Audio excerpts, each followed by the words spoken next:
News और आपके साथ मैं हूं फिजा काज़मी। पंजाब में भाजपा से नाता तोड़ने वाले शिरोमणि अकाली दल अब नई सियासी राह अपनाने की तैयारी में है। इसके लिए उसने अपनी जड़ें देश भर में फैलाने का खास रणनीति भी बना ली है। शियद ने इसके तहत देश में संघवाद के कमजोर होने का हवाला देते हुए देशव्यापी मुहिम शुरू कर दी है। वो अपने इस अभियान में अन्य राज्यों के क्षेत्रीय दलों को जोड़ने में जुट गया है। शियद के पूर्व सांसद प्रोफेसर प्रेम सिंह इसे लेकर विभिन्न क्षेत्रीय दलों के नेताओं से मिल रहे हैं। अब सवाल उठ रहे हैं कि कहीं शिरोमणि अकाली दल उसी राह पर तो नहीं चल पड़ा जिस राह पर उसे अलग होकर अलग मोर्चा बनाने वाले नेता चलाते रहे हैं। दिलचस्प बात यह है कि शिरोमणि अकाली दल जब भाजपा के साथ था तो पार्टी से छिटक कर दूर जाने वाले नेता अलग गुट बनाकर शियत को सत्ता में आने से रोकने के प्रयास करते रहे। बात चाहे 1999 में जथेंद्र गुरचरण सिंह टोहड़ा की ओर से बनाया गया सर्व हिंद शिरोमणि अकाली दल हो या फिर मनप्रीत बादल की ओर से बनाई गई पंजाब पीपल्स पार्टी। टोहरा का ग्रुप तो शिरोमणि अकाली दल को रोकने में कामयाब रहा, लेकिन पीपीपी के ग्रुप ने एक बार शियद के सत्ता में लौटने में मदद ही की। शिरोमणि अकाली दल अब जब भाजपा से अलग हो गया है तो उसने राष्ट्रीय स्तर पर अपने अस्तित्व को लेकर राष्ट्रीय स्तर पर इसी तरह का मोर्चा खड़ा करने की कवायद शुरू कर दी है।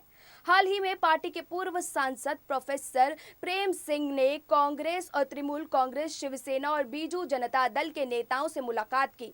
बताया जा रहा है कि जल्द ही वो डीएमके नेता स्टालिन और टीआरएस के नेता चंद्रशेखर राव और तेलुगु देशम के नेता एन चंद्रबाबू नायडू से भी मुलाकात करेंगे।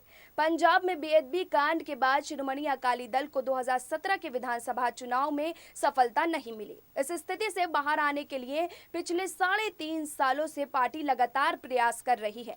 कृषि कानूनों को लेकर पार्टी लगातार इसका समर्थन करती आई, लेकिन किसानों के विरोध के बाद पार्टी प्रधान सुखबीर सिंह बादल ने प्रधानमंत्री नरेंद्र मोदी को चिट्ठी लिखकर कृषि बिल संसद में पेश न किए जाने की अपील की थी।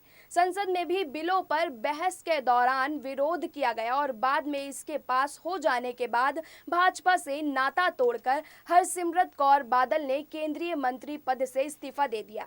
इतना सब करने के बावजूद जब पार्टी को किसानों का समर्थन नहीं मिला तो अब शिरोमणि अकाली दल ने देश की सभी क्षेत्रीय पार्टियों को एकजुट करने का काम शुरू कर दिया है ताकि उनकी छवि देश में अलग रूप से उभर सके।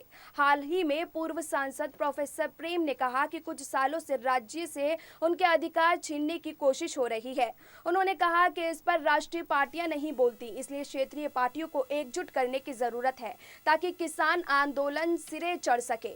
टीएमसी, बीजेपी, शिवसेना, एनसीपी आदि पार्टियां भी आंदोलन को समर्थन दे रही हैं, लेकिन बात केवल इतनी नहीं है। उन्होंने कहा कि केंद्र सरकार संघवाद को कमजोर करके शक्तियों का केंद्रीकरण कर रही है। जीएसटी लगाकर राज्यों को वित्तीय तौर पर पंगु बनाया गया है। राज्य केंद्र सरकार पर निर्भर हो गए हैं। लॉ एंड ऑर्डर राज्यों का विशेष है, लेकिन साइबर एक्ट जैसे कानून बनाकर राज्यों के इस विषय में भी हस्तक्षेप किए जा रहे हैं। राज्य सरकारें कमजोर हो रही हैं। अगले सप्ताह डीएमके और टीआरएस के नेताओं से बातचीत की जाएगी, लेकिन देखना होगा कि शिरोमणि अकाली दल ने जो अपना मकसद बनाया है वो कितना कामयाब हो पाता है। फिलहाल अभी के लिए इतना ही, लेकिन देश और दुनिया के तमाम बाकी खबरों के लिए आप जुड़े रहिए SPN9 न्यूज़ के साथ।